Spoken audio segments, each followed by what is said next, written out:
Bom, o PIB do setor produtivo da soja e do biodiesel registrou 673,7 bilhões de reais em 2022, cerca de 27% de todo o agronegócio nacional. Há 12 anos, esta participação era de apenas 9%. Os dados fazem parte do mais recente levantamento elaborado pelo CPEA em parceria com a Abiov, que é a Associação Brasileira das Indústrias de Óleos Vegetais, voltado à geração de informações contínuas de PIB, emprego e balança comercial para a cadeia da soja e também do biodiesel. Então, para mais informações, eu converso agora com o diretor de Economia e Assuntos Regulatórios da Abiov, o Daniel Furlan Amaral. Oi, Daniel, bom dia para você. Seja muito bem-vindo aqui para esse início de semana para a gente já trazer aí os números mais importantes que saíram em relação a esse mais recente levantamento. Já era esperado essa grande expectativa e percentual da soja e do biodiesel dentro da cadeia do PIB do agro, já que a gente viu esse grande avanço nas últimas safras, nesse ritmo de produção? Bom dia, Renata. Prazer conversar com você, com todas as pessoas que nos assistem. Nós realmente ficamos surpreendidos até com o alcance e o tamanho, né, da cadeia produtiva da soja e do biodiesel que se observou nesses últimos anos. Claro que a gente já sabia o quanto essa cadeia produtiva gerava de efeitos diretos em termos de empregos diretos, PIB, tudo isso a gente já tinha um bom conhecimento. Mas o levantamento do CPEA trouxe informações adicionais. Ele mostrou que a cadeia produtiva da soja, ela gera efeitos indiretos, né, os efeitos secundários ainda mais importantes. Então, com isso, a gente conseguiu ver que os serviços movimentados pela cadeia produtiva, eles são tão importantes quanto a parte direta. Ou seja, a gente está falando de uma cadeia produtiva que gera desenvolvimento e empregos por todo o país, tanto na sua forma direta, que é aquilo mais diretamente observado, quanto na sua forma indireta, que são os empregos e rendas que são gerados a partir dessa movimentação, da produção, do beneficiamento e de todos os demais serviços que estão sendo necessários para produzir, vender e exportar esses produtos. Exatamente. Falando também de algo que chamou bastante atenção, foi a quantidade de empregos gerados, né? Eu gostaria que você desmembrasse aqui para nós. Pois é, a gente está falando aí de mais de 2 milhões de empregos que são gerados pela cadeia produtiva, empregos com alta qualificação, com boa remuneração, formalizados. Então, a gente está falando de indicadores que mostram que é uma cadeia produtiva muito moderna, é uma cadeia produtiva que inclui, com base no pleno respeito à legislação e também com a valorização dos colaboradores que prestam serviço, então, né, que participam dessa cadeia produtiva. Então, a gente está falando de uma cadeia produtiva que efetivamente contribui para o desenvolvimento do país. Exatamente, né? E claro, essa projeção, por exemplo, chama muita atenção a questão de mais de 2 milhões de empregos.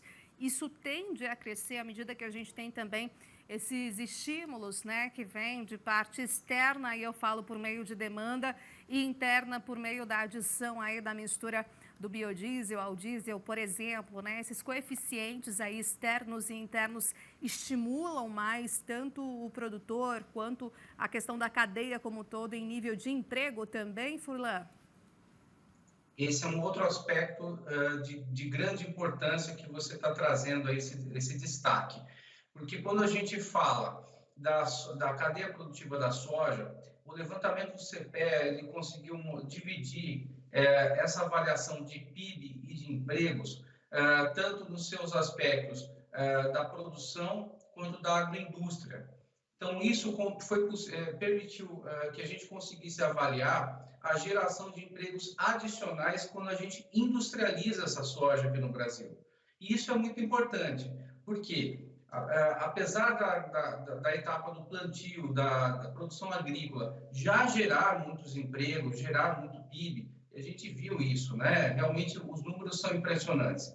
Mas quando a gente consegue, né? Quando o Brasil ele consegue agregar valor, industrializar essa soja aqui dentro, gerando farelo, rações, óleos para consumo humano, também biodiesel, tanto o PIB quanto os empregos, eles mais que dobram.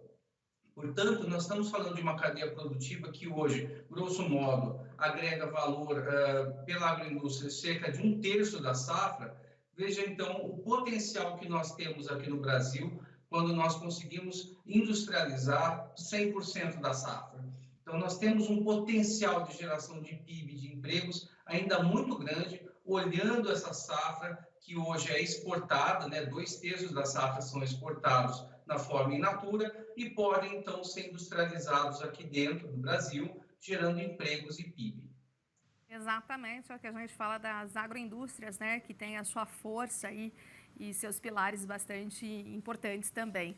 Agora, qual que é o futuro, né? O que vocês estimam? No momento fala-se muito em mercado, enfim, por conta da grande demanda que a gente tem da soja atualmente. Como é que vocês veem também o futuro da commodity, hein?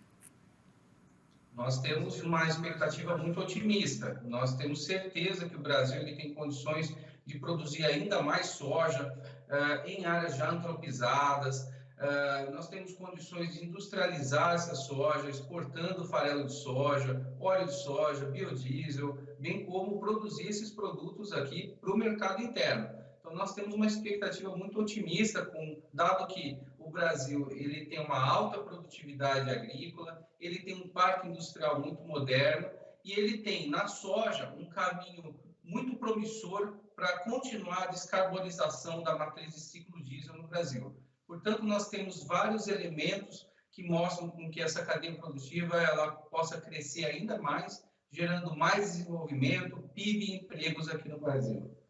Exato, né? A gente até brinca, assim, no bom sentido, de que realmente essa volatilidade do mercado acontece de fato, né, Furlan? Você que está bem por dentro aí da área de assuntos econômicos e sabe da questão que é base, né? Oferta e demanda, essa relação.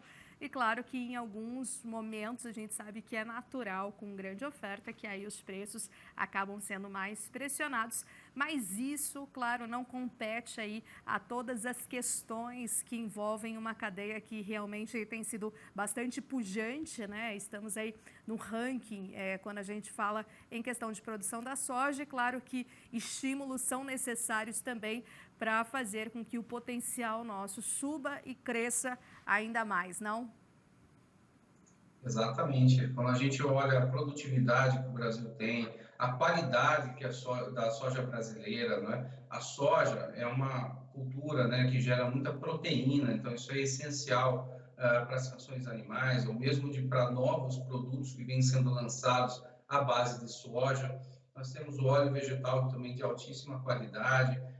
Então, a gente vê tudo isso dentro de uma agenda ambiental bastante comprometida que o setor tem, com um programa de valorização do trabalho, como acabamos de comentar. Tudo isso mostra que é uma cadeia produtiva muito moderna e capaz de atender a todos os requisitos, tanto de qualidade, quanto de competitividade, quanto de sustentabilidade.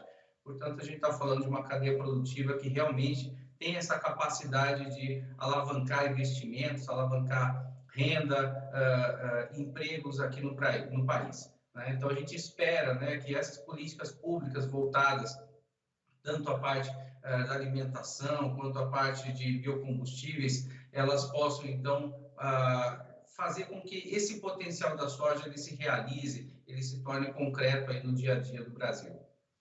Exatamente. E tenho ficado também bastante impressionada, né, com a questão de ciência e pesquisa envolvendo aí toda a soja. A gente noticiou e eu estive ali em alguns eventos com o Nepomucemo, lá da Embrapa Soja, um dos líderes e que realmente fez um trabalho fantástico em relação à edição gênica da soja aí para a gente promover, claro, mais produtividade dessa cultura tão importante.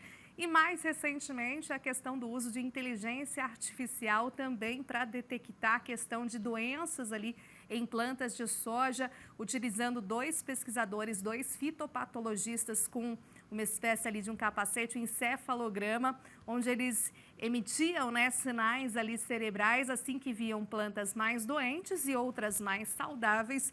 E com isso há um grande avanço também na pesquisa e na ciência envolvendo toda a questão da soja. Então, a gente tem esse pilar super importante que é da pesquisa, né, Furlan? Embrapa aí comentando e comemorando 50 anos aí recentes. Eu imagino que para vocês é um grande pilar essa questão de pesquisa, não?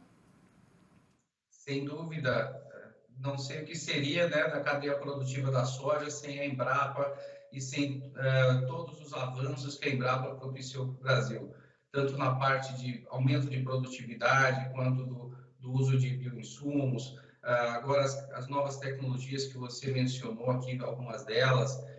Então, a gente está falando aqui de uma empresa estatal, né, pública, né, de altíssima qualidade, uma referência para o mundo todo, que colocou o Brasil nessa vanguarda, né? A gente, sem Embrapa, provavelmente a gente teria uma situação agrícola no Brasil completamente diferente, e foi a Embrapa, junto com outras instituições também, que permitiram com que hoje a gente tenha, nesse grão de soja, né, nessa semente de soja, tecnologias incríveis que fazem com que haja uma agregação de valor tão grande. Acho que até isso mostra, né, pelo levantamento do CPE, o quanto a etapa agrícola ela gera de efeitos diretos e indiretos, e isso também está relacionado à pesquisa, né? Então, isso é muito importante, porque a gente está falando de um setor no Brasil que cresce em cima da tecnologia, ele cresce a partir da produtividade. Isso é muito importante, porque a gente está falando de um futuro no qual a produção de soja ela pode aumentar, se expandir ainda mais com maior produtividade, né? Então, nesse sentido, até eu gostaria aqui de fazer um convite aqui. Em setembro, vamos ter um evento, inclusive, coordenado pela Embrapa Soja, em Londrina. Então, aproveito aqui para estender esse convite aqui, 19 e 20 de setembro, que vai ser, inclusive, um fórum de debates muito importante para a discussão dessas novas tecnologias na cadeia produtiva da soja. Perfeito. Muitíssimo obrigada, viu, por sua companhia aqui, por sua entrevista e uma excelente semana, Furlan. Até mais. Obrigado, Renata. Boa semana para vocês também.